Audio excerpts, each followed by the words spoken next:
O nosso vídeo hoje para falar sobre a 30ª rodada do Campeonato Brasileiro. Mas nem foi a 29ª ainda? Pois é, né? Essa sequência maluca de jogos, um em cima do outro. O Goiás jogou na quarta-feira diante do São Paulo, depois de mais de 10 dias parado. Depois contra o Cuiabá no sábado, agora na quarta-feira diante do Fluminense, novamente no domingo contra o Vasco da Gama. E vai seguir assim por boas rodadas ainda, né? Tanto é que no outro meio de semana ainda tem um Red Bull Bragantino na quinta-feira na Serrinha. Então será uma sequência maluca de jogos nesta reta final, faltando mais 10 partidas para o término da Série A do Brasileirão, e o Goiás precisando de basicamente, na minha avaliação, 4 vitórias e um empate já seriam suficientes para conquistar a sua permanência. Óbvio, esse jogo de quarta contra o Fluminense é muito importante, às 7 horas da noite, o Vasco perto da zona de rebaixamento, até a torcida brincando, né? O Vasco dentro da zona, o Goiás o primeiro fora, a torcida do Fluminense pedindo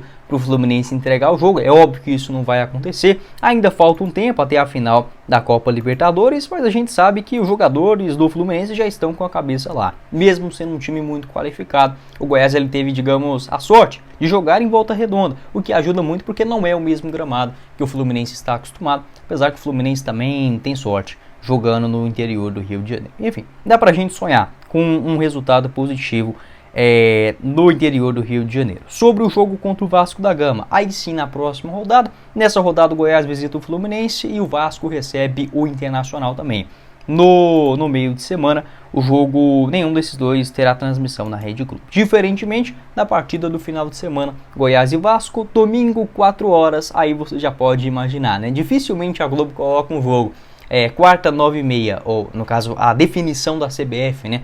Que foi feita na última sexta-feira, houve a confirmação da CBF com os horários, as datas certinho dos jogos nas 4 próximas rodadas, né? Tanto é que a gente ainda não tinha definição se o jogo contra o Vasco seria no sábado ou no domingo. Agora, destrinchando, né, a tabela de classificação, ótimo para o Goiás, mais uma rodada com transmissão nacional. E só teremos 2 jogos, né? Domingo, 4 horas, e aí fica muito claro isso. Goiás e Vasco na Serrinha e Atlético Paranaense contra o São Paulo na Arena da Baixada. Segundo o portal UOL, já confirmando a 30ª rodada, o jogo entre Goiás e Vasco com transmissão da TV Globo e também do Premier. Domingo, 4 horas também, Atlético Paranaense e São Paulo, transmissão do Premier na TNT Esportes, Cazé TV, Rede Furacão e TV Globo. Então, pelo jeito, apenas esses 2 jogos, né?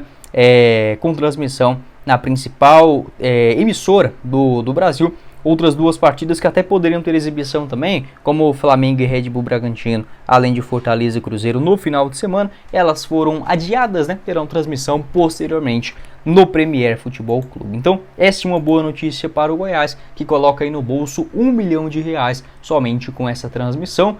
Independente se vai jogar dentro de casa, fora, se vai ganhar, se vai perder o jogo, já é R$1 milhão na conta. E deu sorte, né? O último jogo contra um outro dos outros gigantes clubes, né, do futebol brasileiro, contra o São Paulo no meio de semana, deu sorte, o Goiás venceu por 2-0. Nessa atual temporada, o Verdão já colocando aí no bolso pelo menos R$4 milhões, somente, digamos, de um extra, com as transmissões em TV aberta da Rede Globo. Isso porque teve as transmissões dos 2 jogos em Belo Horizonte, né, contra o Cruzeiro e também o América, no Estádio Independência, esses 2 jogos como visitante e como mandante, mas agora será a segunda partida, né, além do jogo contra o São Paulo, esta segunda partida diante do Vasco da Gama, R$4 milhões a mais para os cofres esmeraldinos. Lembrando que essa grana não cai na hora, tá? Não é uma transferência instantânea ou algo nesse sentido, é junto com um pacote final. Ao final do Campeonato Brasileiro, o Verdão recebendo essa quantia, mas já é um número bem melhor do que, por exemplo, em relação à temporada de 2021. Daqui a pouco comento sobre os números do ano passado.